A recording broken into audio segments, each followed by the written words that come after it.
Hello and welcome to the session. Today's session is on capacity building for sustainable development. I am Mr. Manoj Mota, Department of Civil Engineering, Sharad Institute of Technology, College of Engineering.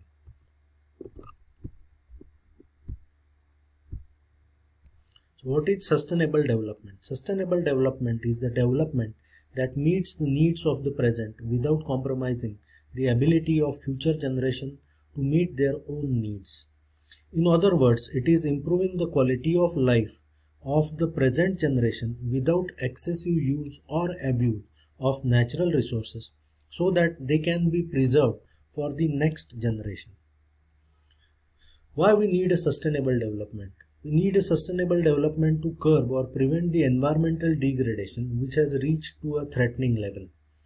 We need a sustainable development to ensure a safe human life, to check over exploitation and wastage of natural resources which has become much common nowadays, to check the exploitative technology and find alternative resources so that this world can be a better place to live, and to regenerate renewable energy resources. These are the 17 goals the whole world has accepted as in sustainable development goals.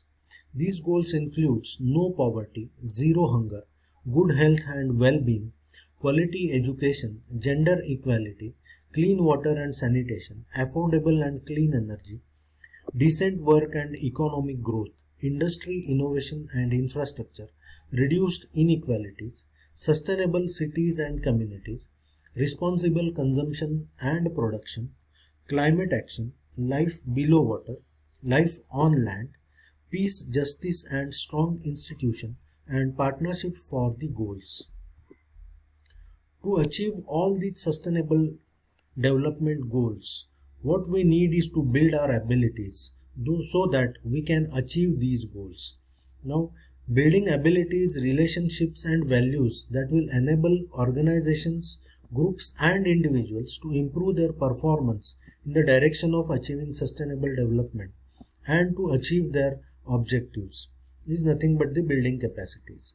Capacity building was also described as initiating and sustaining a process of individual and organizational change that can equally refer to change within a state, civil society or the private sector, as well as change in processes that enhance cooperation between different groups of society. This definition put emphasis on three aspects: capacity building as a catalyst and constant fuel for a process of change, the importance of building institutional capacity, involvement of a wide range of different groups in society. So how we can improve the effectiveness of these capacity buildings? So for that we need to identify the needs and building on existing capacities. We should be very clear about these objectives. Using a wide range of capacity building approaches, those have been proved, target the right people to build a critical mass, making the training of trainers approach work, and institutionalizing capacity building programs at regional and national level. Identifying needs and building on existing capacities. So carefully performed need assessment is critical to priority setting and program design, and is essential if the capacity building programs are to reflect the specific conditions and priorities of beneficiary countries. Capacity building will be most efficient when beneficiary countries take a lead in conducting such need assessment, where someone who expects to achieve a development, if he or that particular country is taking an effective part in defining these capacity building goals, then it will be much more effective, and for that the assessment of the own will be much more effective in achievement of sustainable development goal. A need assessment initiated by an external organization raises expectations and should only be done with a clear long-term strategy for how the identified needs will be prioritized and addressed. Second, being clear about the objectives. There is a need for a clear understanding of the objectives of capacity building between provider and beneficiaries. Above all, any capacity building program should make a clear contribution to achieve sustainable development, whatever the focus of program is. The focus of the program might be in direction of the water, in direction of the climatic goals, trading, economy, impact assessment, etc. A clearer set of objectives mutually agreed among beneficiaries and providers will help to effectively target activities, reduce redundancy, improve synergies, and ensure that capacity building genuinely meets the needs of the country. Using a wide range of capacity building approaches. A wide range of approaches is available to build capacities. These wide range includes the training, formal education, capacity building projects, networking, and others. Which approach will be most effective strongly depends on the specific objective of that particular capacity development program. A training workshop usually can go as far as building human capacities in an awareness raising level. If specifically designed, training may also succeed in building analytical capacity. However, there is a tendency to call a wide range of activities capacity building, which rather are policy dialogues, discussion workshops, regional meetings, etc. In addition to seeing and listening, adults usually need a real-life experience to acquire new abilities. Target the right people to build a critical mass. Capacity building activities of international organizations often put strong emphasis on training key players in government, such as senior officials that actually take decisions. This can lead to a situation where a fairly limited group of people who usually already received a comparably good education is involved in all sorts of capacity building activities. While senior officials are definitely an important target groups, more emphasis needs to be put on building the capacities of other groups in society. One major constraint of developing countries' administration is often the capacity to implement reforms. Target the right people to build a critical mass.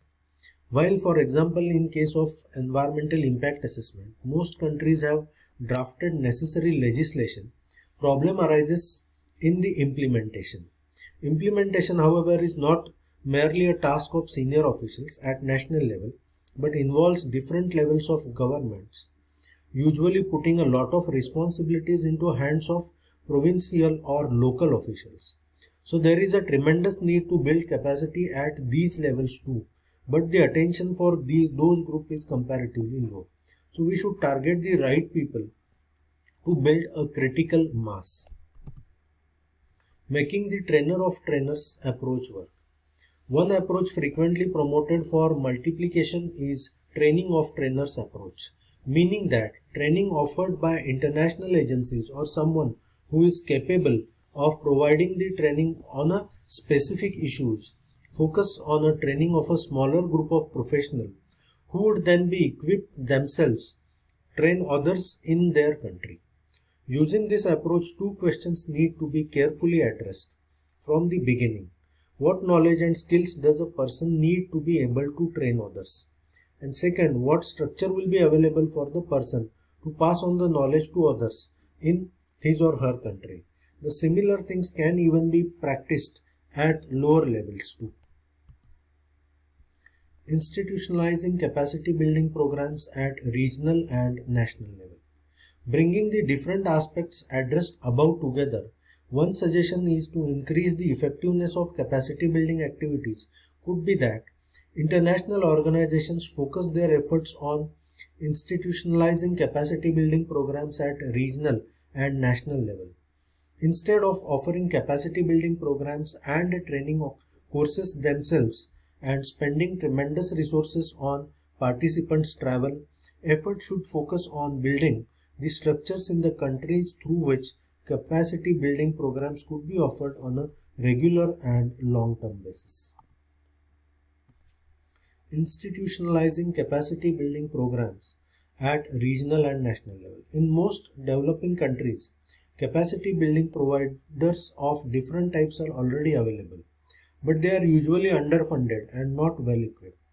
That is, national cleaner production centers, universities, or government training centers. These are the things what we need to percolate these building capacity programs. But these needs to be funded and these needs to be well equipped so that the programs can be conducted and appropriate building of a capacity can be achieved.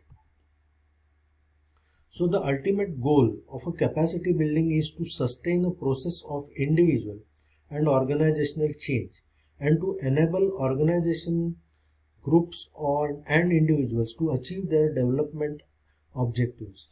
Any capacity building activity needs to be carefully designed so that it contributes to this goal. In this process, this is essential that the need of beneficiaries as well as the already existing capacities in a country are carefully assessed and that the specific capacity building objectives are clarified. So thank you for attending the session and thank you for having me.